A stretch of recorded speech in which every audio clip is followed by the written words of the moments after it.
Let's talk about the World Cup trophy now.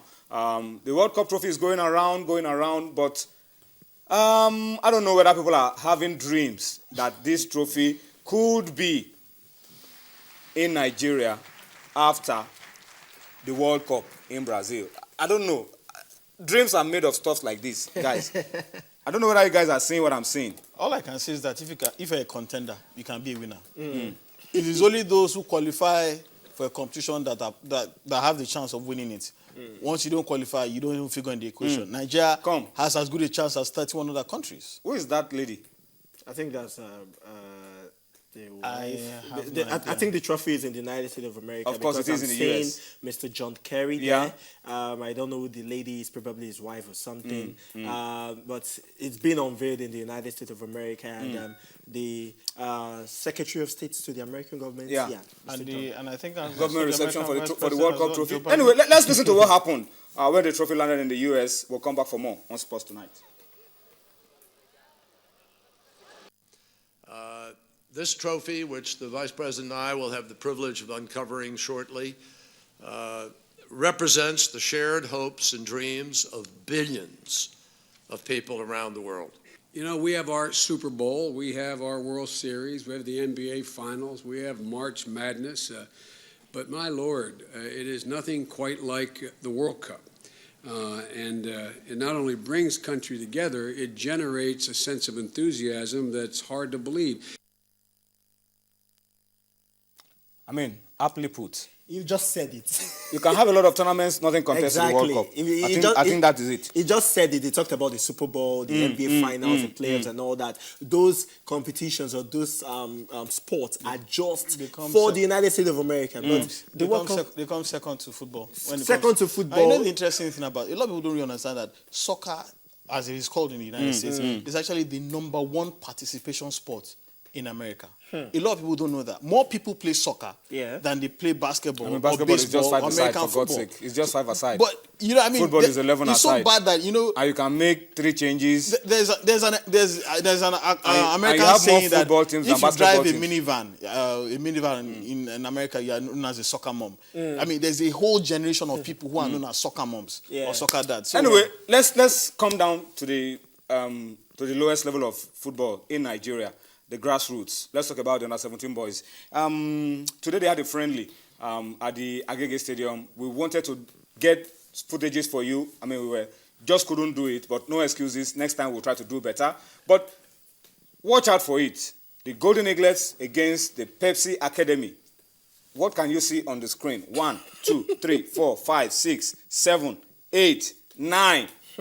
well, as a former alumnus of the Pepsi Academy, I feel a tremendous amount of pain.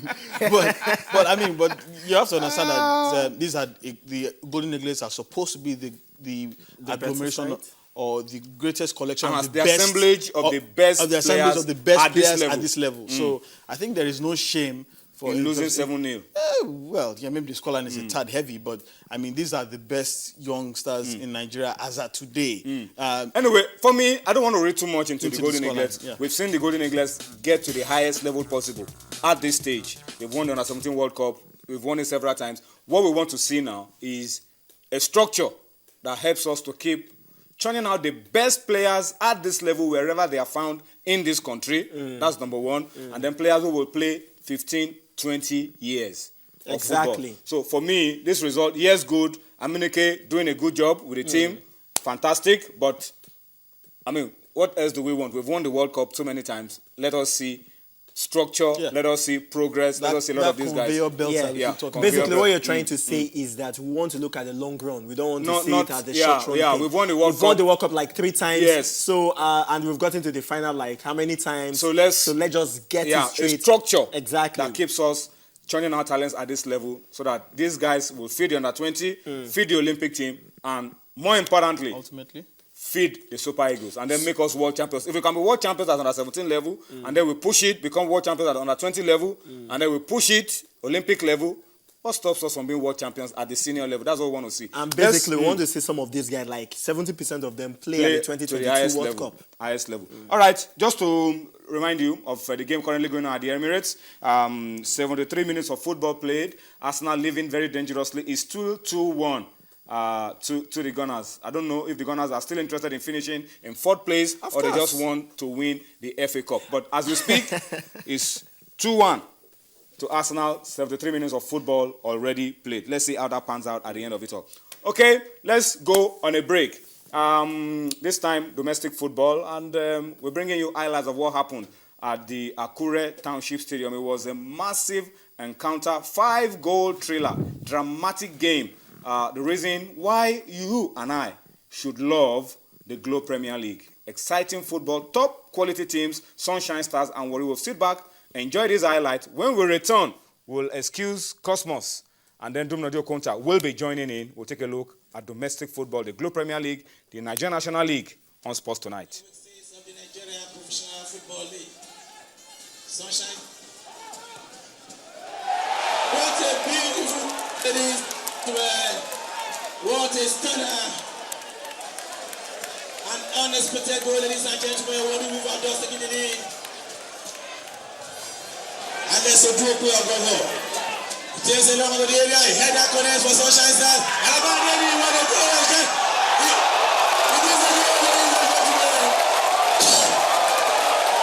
It is a goal! Equalizer for Sunshine, ladies and gentlemen.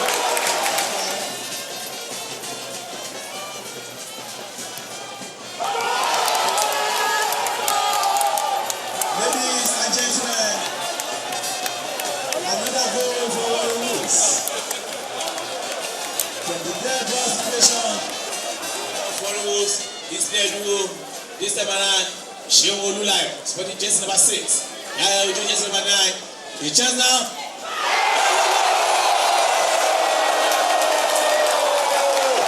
Equalizer for Sunshine Stars. They know from the far side. This is Tammy Medrano for Sunshine Stars. The challenge is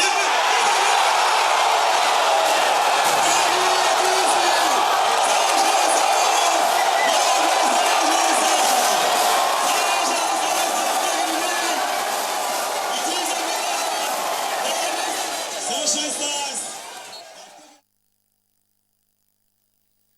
All right, some highlight for you. 5 good goals.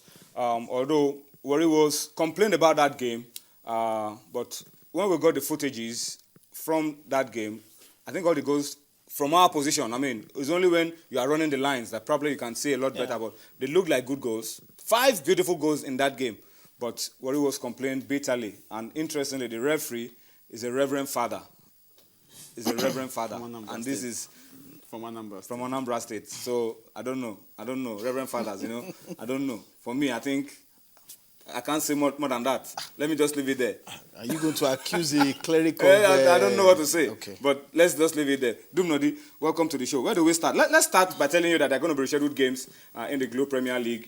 Teams struggling to catch up. And of course, Giwa and Dolphins. Dolphins against Giwa will be at the Liberation Stadium tomorrow. And then Nembe will be welcoming Warri Wolves. Warri Wolves, you saw in your picture, are still smarting from that defeat to Sunshine.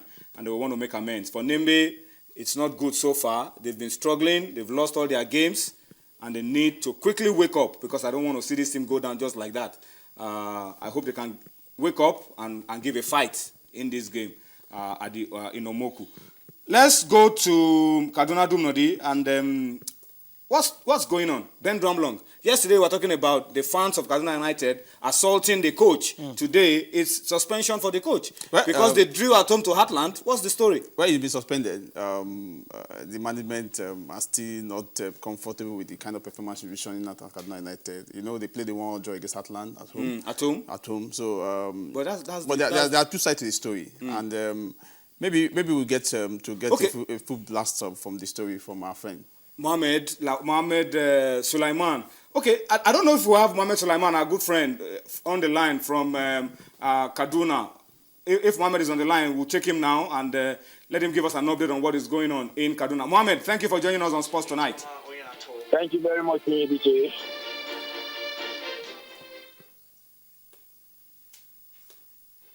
Mohamed. Yeah, Tony BJ. Yeah, what's going on in Kaduna United? What's going on? What's this story? Anyway, the leading story coming out of Kaduna United is over the future of Coach Ben Duan-Long. As in the early hours of yesterday and today, he has not been visible in their training sections. And from what I reliably gathered, there are two different sides of the story. One side of it has it that his assistant was brought back. The assistant, that is the coach for 2 seasons ago, Sale Lato, which he relegated to the B team, was brought back to him as assistant, and then Duan-Long refused to work with Sale Lato, insisting he doesn't want to work with Sale Lato. Another side of the story is that Ben Duan-Long was asked to step aside after the 1-1 draw with Heartland. I can't tell you categorically if he's still with the team or if he's still not with the team, but what I know, sincerely speaking, from what I gathered from the training session this morning, one of the board members by name Musa Khalid raised the hand of Sale Lato to the players and introduced Sale Lato as the new head coach. We don't know if that means Ben Duan-Long is stepping aside or if Ben Duan-Long has finally accepted to work with Sale Lato or he has finally stopped to his guns and choose to walk away. But in the meantime, Kaduna United, I can confirm to you that Ben Duan-Long has missed two training sections and there's a whole lot of acrimony, there's a whole lot of bickering in the team right about now. Well, Mohamed, Sulaiman, before we allow you to go, what's the story? After the draw against Heartland on Saturday, assault on the coach. What's going on? The assault on the coach has been building on for long. It has been going on since last season. But he was lucky to be protected by the then chairman of the club, Sabu Babayaro. The fans felt like they had a winning team against Bayelsa United.